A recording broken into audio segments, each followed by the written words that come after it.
नमस्कार। अरुणाचल समाचार में आपका स्वागत है। मैं हूं मनोज कुमार शर्मा। आइए बुलेटिन में सबसे पहले देखते हैं मुख्य समाचार।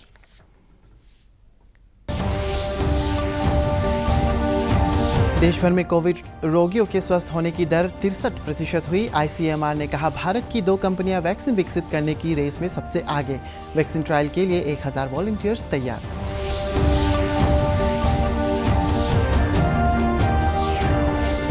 पिछले 24 घंटे में राजधानी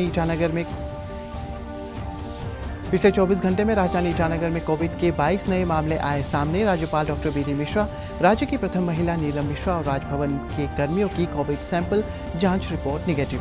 स्वास्थ्य मंत्री आलो लिबांग ने एमएलए आवास में क्वारंटीन तैयारियों का लिया जायजा।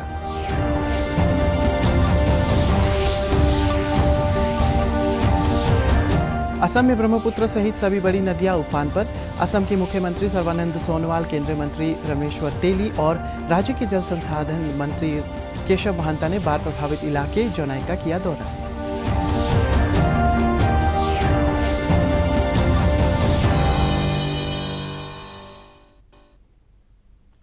देश में कोविड-19 संक्रमण से स्वस्थ होने की दर 63% से अधिक हो गई है और अब तक 5,71,460 लोग ठीक हो चुके हैं। पिछले 24 घंटे के दौरान 17,989 मरीज कोविड-19 से स्वस्थ हुए हैं। इस समय 3,11,565 संक्रमितों का इलाज चल रहा है। केंद्रीय स्वास्थ्य एवं परिवार कल्याण मंत्रालय ने बताया कि पिछले 24 घंटे के दौरान कोविड-19 के 28,498 नए मामले की पुष्टि होने के साथ ही संक्रमितों की कुल संख्या 9,06,752 हो गई है। एक दिन में 533 रोगियों की मौत के साथ ही देश में मरने वालों की संख्या बढ़कर 23,727 हो गई है। देश में मृत्यु दर को 2.61% हो गई है। 30 राज्यों और केंद्र शासित प्रदेशों में मृत्यु दर राष्ट्रीय औसत की तुलना में कम है। 5 राज्यों और केंद्र शासित प्रदेशों लद्दाख, दिल्ली, उत्तराखंड, छत्तीसगढ़ और हरियाणा में स्वस्थ होने की दर 75% है। स्वस्थ होने की दर महाराष्ट्र में सबसे अधिक है। इसके बाद तमिलनाडु और दिल्ली का स्थान है। देश में 20 राज्यों और केंद्र शासित प्रदेश ऐसे हैं जहां देश की तुलना में स्वस्थ होने वाले की दर 63.02% है। स्वस्थ होने की सबसे कम दर मेघालय की है। उसके बाद अरुणाचल प्रदेश और कर्नाटका का स्थान है। उधर असम में पिछले 24 घंटे के दौरान कोरोना के 1001 नए मामले का पता चला है। स्वास्थ्य मंत्री हेमंत बिस्वा शर्मा ने ट्वीट में बताया कि गुवाहाटी शहर में 513 मामलों का पता चला है। यहां पर पिछले महीने की 29 तारीख से लॉकडाउन चालू है। राज्य में कोरोना के कुल 6,348 सक्रिय मामले हैं। 11,000 से अधिक लोग अब तक ठीक हो चुके हैं और 40 लोगों की कोरोना से मौत हो गई है। Two Indian indigenous candidate vaccines, and they have undergone successful toxicity studies in rats, in mice and in rabbits, and these data were submitted to the Drug Controller General of India, following which both these candidate vaccines got clearance to start the early phase human trials early this month.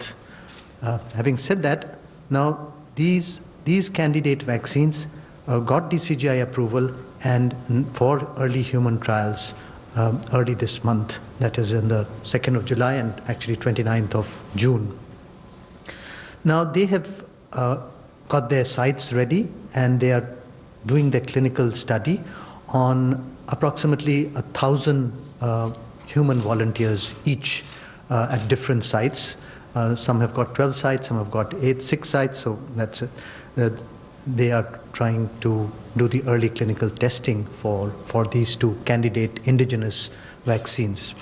और अगर absolute numbers भी हम देखना चाहें तो जो active case हैं आज देश भर में वो 3,11,565 हैं, जबकि ऐसे लोग जो ठीक हो गए, अपने घरों में चले गए, अस्पतालों से डिस्चार्ज हो गए, वो 5,71,459 हैं। और आज की तारीख में जो रिकवर्ड केसेस हैं वो 1.8 टाइम्स हैं एक्टिव केसेस के, यानी 1.8।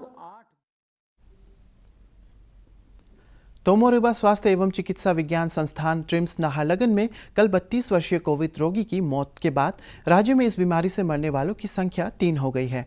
राज्य स्वास्थ्य निदेशालय के अनुसार ये रोगी रेस्पिरेटरी डिस्ट्रेस सिंड्रोम और डायबिटीज़ की बीमारी से पीड़ित था।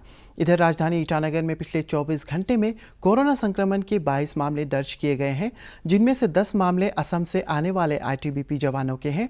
इसके अलावा ट्रिम्स और राज्य स्वास्थ्य सेवा निदेशालय के 2 स्वास्थ्य कर्मी शामिल हैं, जबकि नाहरलगुन में क्वारंटीन सेंटर से बाहर ए सेक्टर में 3, model village, Premnagar, E sector, D sector और पोलो कॉलोनी से एक कोविड पॉजिटिव मामले सामने आए हैं।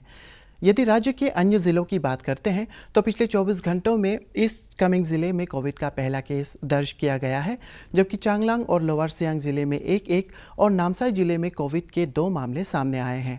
इधर राज्य के स्वास्थ्य मंत्री आलो लिबांग ने आज ईटानगर में नवनिर्मित एमएलए आवास का दौरा किया और स्वास्थ्य अधिकारियों के साथ इस भवन में क्वारंटीन सेंटर बनाए जाने को लेकर चर्चा की। कोविड हॉस्पिटल ये होगा, इसमें बेड यहाँ में जो आईसीयू में वेंटिलेटर में जरूर होगा, यहाँ में होगा। अच्छा, तो वहाँ में सिर्फ डॉक्टर विजिट करने के लिए से जितना तो यहाँ आईसीयू में वेंटिलेटर में जो जाएगा वो तो यहाँ में कर पाएगा, और बाकी इसमें सर अभी का अरेंजमेंट के मुताबिक 10 बेड का आईसीयू होगा और नॉर्मल जो ऑब्जर्वेशन के लिए 30 बेड्स होगा, और ज़रूरत पड़ेगा तो हम और इंक्रीज करेंगे और प्रोविजन करेंगे। राज्यपाल डॉक्टर बीडी मिश्रा, राज्य की प्रथम महिला नीलम मिश्रा और राजभवन के कर्मियों का कोविड सैंपल जांच रिपोर्ट नेगेटिव आई है। राज्य स्वास्थ्य सेवा निदेशालय ने कल एहतियात के तौर पर राज्यपाल सहित राजभवन में तैनात सभी कर्मियों सह सुरक्षा में तैनात पुलिस और अर्धसैनिक जवानों का कोविड-19 परीक्षण किया था। राज्यपाल ने परीक्षण में तैनात मेडिकल टीम के कार्यों की प्रशंसा करते हुए कहा कि उनके प्रयासों से कोविड-19 से बचाव के बारे में कर्मचारी को और अधिक जानकारी और जागरूक हुए हैं। राज्यपाल ने प्रधानमंत्री द्वारा कोविड से बचाव के लिए दिए गए संदेश को याद दिलाते हुए लोगों से मास्क पहनने, 2 गज की दूरी बनाए रखने, सोशल डिस्टेंसिंग करने और बार बार हाथ धोने पर जोर दिया। परीक्षण के दौरान राजभवन में ओएसडी ममता रिबा, जिला सर्विलेंस अधिकारी डॉक्टर गिरी ताली और विशेषज्ञ डॉक्टर कोमरी रिबा मौजूद रहे। राजधानी ईटानगर सहित राज्य भर में कोविड-19 के बढ़ते हुए मामलों के मद्देनज़र राज्य में सभी जरूरी कदम उठाए जा रहे हैं। जिला प्रशासन, पुलिस के साथ साथ स्वास्थ्य विभाग और अन्य अनिवार्य सेवाओं से जुड़े कर्मचारियों कोविड-19 के दिशा निर्देशों के अनुसार संक्रमण के प्रभाव को कम करने का हर संभव प्रयास कर रहे हैं। अपर सुबनसिरी जिला प्रशासन ने भी कोविड-19 से निपटने में आगे की रणनीति तय करने के लिए सभी सामुदायिक संगठनों, बाजार समितियों और अन्य संस्थाओं के साथ एक संयुक्त बैठक आयोजित कर इस मामले पर विचार विमर्श किया। जिला उपायुक्त कांतो दांगेन ने बताया कि कोविड मेडिकल टीम द्वारा जिले में आने वाले सभी लोगों का पूरा रिकॉर्ड रखा जाएगा और उनकी पूरी निगरानी की जाएगी। उन्होंने कहा कि बैठक में दिए गए सुझावों के आधार पर जिले के बाहर से लाए जाने वाले मीट मछली पर अगले आदेश तक प्रतिबंध रहेगा। तो ईटानगर से जो रिटर्नीस होगा उसका हमने ये डिसीजन लिया कि उनका होम क्वारंटाइन कंपलसरी किया जाएगा। जब तक ईटानगर में लॉकडाउन है, हमारा यहाँ और 15 से एक्सटेंड करने का ज़रूरत नहीं होगा, क्योंकि आदमी वहाँ से आना है तो वो लॉकडाउन में नहीं आ पाएगा। कि लॉकडाउन हमारा डिस्ट्रिक्ट में अभी बहुत सक्सेसफुली चल रहा है।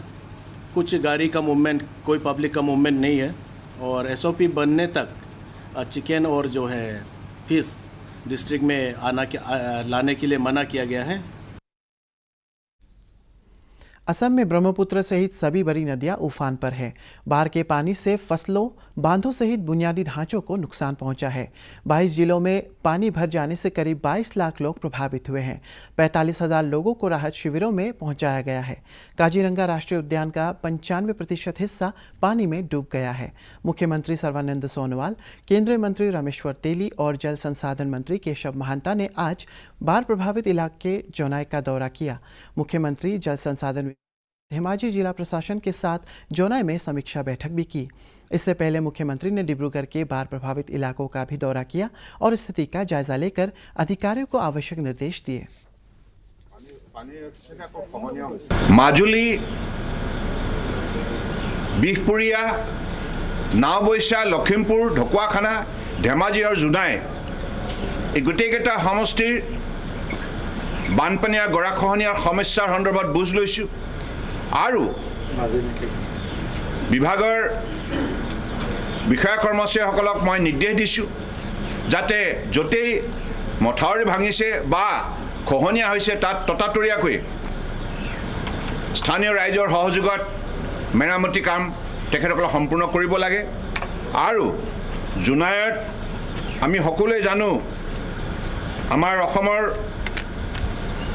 গৌৰৱ ইয়াত ৰেইন ফৰেষ্ট যিখন আছে পবা এই পবা ৰিজাৰ্ভখন আমি সংৰক্ষণ কৰিব লাগিব আৰু এই অঞ্চলৰ ৰাইজৰ দীৰ্ঘদিনীয়া দাবী আছে যে এই পবা ৰিজাৰ্ভক আগন্তুক দিনত ইয়াক ৱাইল্ড লাইফ চেংচুৰী হিচাপে ঘোষণা কৰিব লাগে এই মুহূৰ্তত আমি সকলোৱে মিলি দুখন যুঁজত জয়ী হোৱাৰ লক্ষ্যৰে আমি নিষ্ঠাৰে আত্মনিয়োগ কৰিব লাগিব এখন যুঁজ হৈছে কোভিড-19। केंद्रीय सड़क परिवहन और राजमार्ग मंत्रालय ने स्पष्ट किया है कि सड़क निर्माण में उपयोग में आने वाली भारी मशीनें मोटर वाहन नहीं हैं और वो मोटर वाहन अधिनियम के अंतर्गत नहीं आती है। मंत्रालय ने राज्यों और केंद्र शासित प्रदेशों से अनुरोध किया है कि वे इन मशीनों के पंजीकरण और ड्राइविंग लाइसेंस पर जोर न दें। सभी राज्यों और केंद्र शासित प्रदेशों के परिवहन विभागों को लिखे पत्र में मंत्रालय ने सड़क निर्माण और पुनरुद्धार उपकरणों से संबंधित मिले कई आवेदनों के बारे में सूचित किया है। इन आवेदनों में केंद्रीय मोटर वाहन नियम 1989 के अंतर्गत कोल्ड रिसाइकलिंग मशीन और सॉइल स्टेबलाइजेशन मशीन से संबंधित विषयों को उठाया गया है। इधर इंडियन स्कूल ऑफ बिजनेस द्वारा आयोजित वीडियो कॉन्फ्रेंसिंग को संबोधित करते हुए केंद्रीय एमएसएमई मंत्री नितिन गडकरी ने कहा कि सरकार का जोर जीडीपी बढ़ाने पर है और इसके लिए कृषि और ग्रामीण उद्योग पर ज़्यादा ध्यान दिया जाएगा ताकि बड़ी संख्या में रोजगार के अवसर पैदा किया जा सके। 29%, 30% है। हमारे देश का 48% एक्सपोर्ट एमएसएमई से होता है और 11 करोड़ जॉब एमएसएमई में क्रिएट हुए हैं। और मैं चाहता हूं कि अभी हमारे यहाँ जो विलेज इंडस्ट्री करके है इसका टर्नओवर हमारा पिछले मार्च एंड तक 88,000 करोड़ था। Our idea is to increase our GDP. राष्ट्रीय कृषि एवं ग्रामीण विकास बैंक नबार्ड के ईटानगर स्थित अरुणाचल प्रदेश क्षेत्रीय कार्यालय ने कल अपना 39वां स्थापना दिवस मनाया। इस अवसर पर नबार्ड की ओर से 4 फार्मर्स प्रोड्यूसर्स ऑर्गेनाइजेशन स्थापित किए जाने की भी मंजूरी दी गई।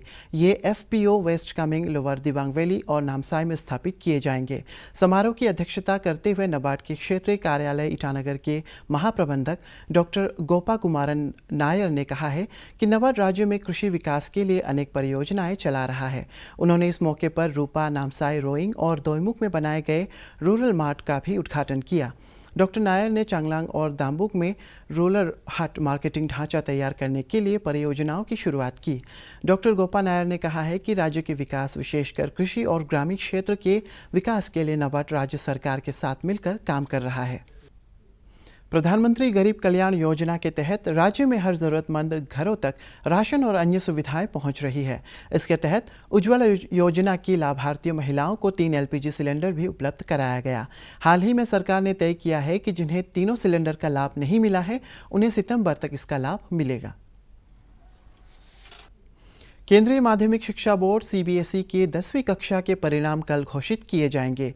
केंद्रीय मानव संसाधन मंत्री रमेश पोखरियाल निशंक ने एक ट्वीट में ये जानकारी दी। उन्होंने 12वीं कक्षा में सफल विद्यार्थियों को शुभकामनाएं दी। परीक्षा परिणाम बोर्ड की वेबसाइट cbseresults.nic.in पर देखे जा सकते हैं।